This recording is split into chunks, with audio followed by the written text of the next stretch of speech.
டெஃபினட்டாக நம்பவே மாட்டாங்க. 5 நாளுக்கு அடுத்து தான் எங்களுக்கு வந்து ரியல் பிரச்சனை. படம் பெரிய லென்த்துக்கு வந்துருச்சு. சீக்வன்சஸாகவும் கொஞ்சம் பெருசாக இருக்கிறனால படம் பட்ஜெட் இல்லை நின்றுச்சு.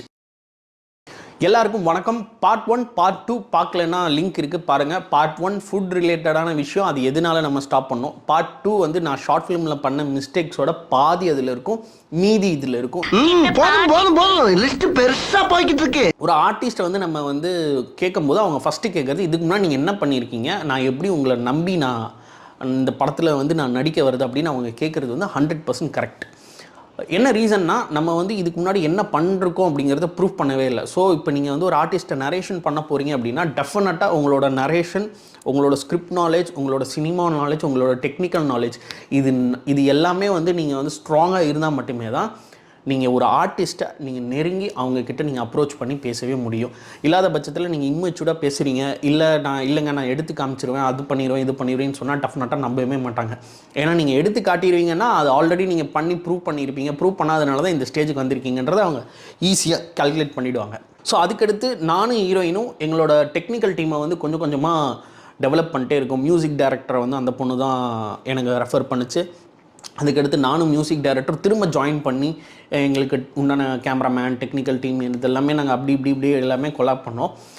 நரிக்குலிக்கும் சரி, பிளாஸ்ட் த பாஸ்ட்டுக்கும் சரி, இது ரெண்டுக்குமே வந்து கேமரா ஒர்க் பண்ணது வந்து என்னோட ஃப்ரெண்டு கீர்த்திவாசன்.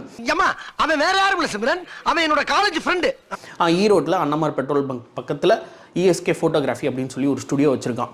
ஸோ அவன் வந்து ஒரு ஒர்க்கிங் ப்ரொஃபஷனலில் அவன் இருக்கிறவன். 2வது பிஸ்னஸ் பண்ணிகிட்டு இருக்கான். அவன் ஆல்ரெடி இன் வெரி லோ மார்ஜினில் தான் அவனோட ஒர்க் இருக்குது. அதாவது ப்ராஃபிட்டை சொல்கிறேன். ஒர்க் வந்து எக்ஸலண்ட்டான ஒர்க். அவனுக்கு வந்து ஒரு ஒரு ஒரு வைடராக ஒரு ரீச் கிடைக்கல அப்படிங்கிறது அவனுக்கும் இருக்குது, எனக்கும் அது அந்த ஃபீல் இருக்குது. ஸோ நம்ம படம் எடுத்து அதில் நம்ம ஒரு வைடராக ஒரு ரீச் கொடுத்தோம்னா மேபி அதில் ஏதாவது அவனுக்கு யூஸ் ஆகும் அப்படின்றதால நான் அவனுக்கிட்ட பிச் பண்ணுறான். அவனும் ஓகேடா அப்படின்னு சொல்லி அவன் வேலையெல்லாம் விட்டுட்டு வந்து எனக்காக பண்ணி கொடுத்துருக்கான். ஸ்டில் நவ் இப்போ வரைக்கும் நான் கூப்பிட்டா வருவான். ஏய், மான் கராத்தே என்ன தெரியுமாடா உங்களுக்கு? ஆபத்து வரும்போது மான் பிச்சின்னு ஓடுமே, அப்படி பிச்சின்னு ஓடுதானே மான் கராத்தே. இப்போ பாருங்கடா, மான் கராத்தேவா என்ன ரவுண்டு கட்டுறாங்க.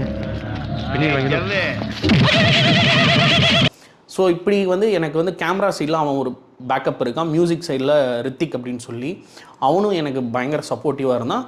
அண்ட் ஃபீமேல் லீடாக வந்து ஜென்மரியா, அந்த பொண்ணு தான் இந்த டீமே அப்படியே அசம்பிள் பண்ணுது. ஸோ அங்கேருந்து அப்படியே ஒவ்வொன்றா டெக்னிக்கல் டீம் வந்துருச்சு. ஒரு ஷார்ட் ஃபிலிம் நீங்கள் எடுக்கணும் அப்படின்னா அந்த படத்தில் வைலன்ஸ் இருக்குது, இல்லை ஆக்ஷன் இருக்குது அப்படின்னா stunt choreography very very important. And கேமராமேனோட கோஆர்டினேஷன் ரொம்ப ரொம்ப முக்கியம். அண்ட் SFX மேக்கப்ஸ், அந்த பிளட்டு வர்றதுக்கு, அந்த வீக்கத்தை காட்டுறதுக்கு, இதெல்லாம் வந்து டெஃபினட்டாக வந்து SFX வந்து மேக்கப் ஆர்டிஸ்ட் வந்து ரொம்ப ரொம்ப முக்கியம்.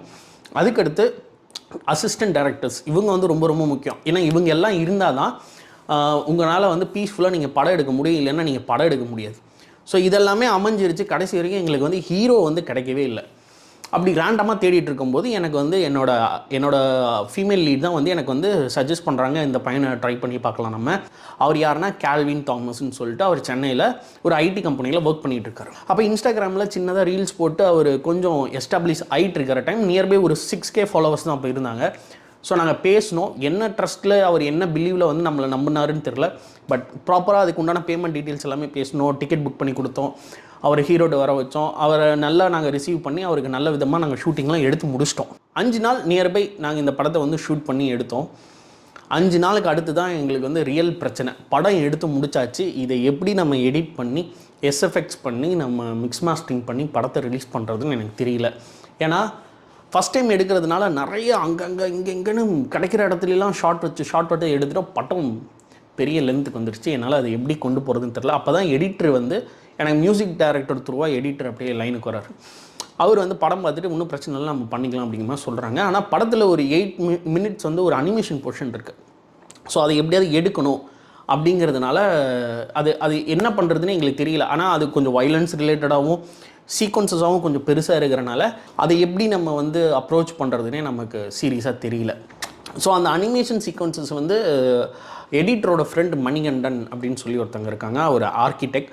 அவர் த்ரூவாக எனக்கு ஒரு இன்ட்ரோ கிடைக்கிது. அவரை நம்ம பேசி அவர் கூட கம்யூனிகேட் பண்ணி இதை ஆல்மோஸ்ட் எல்லாமே அசம்பிள் பண்ணியாச்சு. அதுக்கடுத்து பார்த்தா படம் பட்ஜெட் இல்லை நின்றுச்சு. ரீசன் என்னென்னா SFX பண்ணுறதுக்கும் மிக்ஸ் மாஸ்டரிங் பண்ணுறதுக்கும் பிஜிஎம் பண்ணுறதுக்கும் என்கிட்ட காசு இல்லை.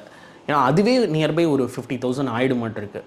ஸோ அப்போ நான் என்ன பண்ணிட்டேன், இல்லை இப்போதைக்கு இது வைங்க, நான் கொஞ்சம் ஏர்ன் பண்ணி நான் அப்புறம் திரும்ப இதுக்குள்ளே இன்வெஸ்ட் பண்ணுறேன் அப்படிங்கிறதுனால அந்த படம் அப்படி கொஞ்சம் ஸ்டாப் பண்ணி வச்சாச்சு.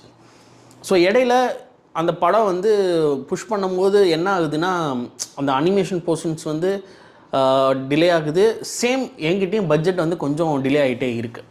இது எப்படி நம்ம அசம்பிள் பண்ண போகிறோன்னு அந்த ப்ராசஸில் இருக்கும்போதே சரி, கிட்டத்தட்ட ஜனவரிலேருந்து மார்ச் வரைக்கும் இதுக்குள்ளே இருந்து ஒரு மாதிரி மண்டேலாம் ஒரு மாதிரி இருக்குது.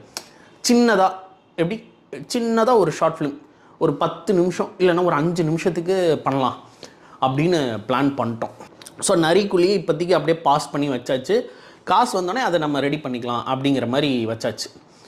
ஸோ இதை வந்து நம்ம அப்படியே பிளாஸ்ட் த பாஸ்ட்டை வந்து ஸ்டார்ட் பண்ணலாம்.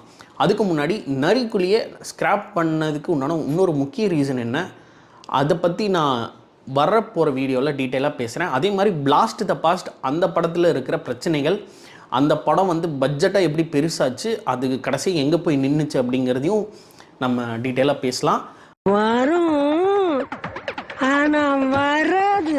அட சொட்ட தலையா, சொன்னதே திரும்ப திரும்ப சொல்லானே, என்ன வியாதி? Stay tune. So next video சீக்கிரமாகவே வருது, செக் பண்ணி பாருங்கள். இதுக்கு முன்னாடி நீங்கள் பார்க்கலைன்னா இந்த வீடியோஸ் லிங்க்லாம் இங்கே இருக்குது, மறக்காமல் அதையும் செக் பண்ணி பாருங்கள். நன்றி, வணக்கம்.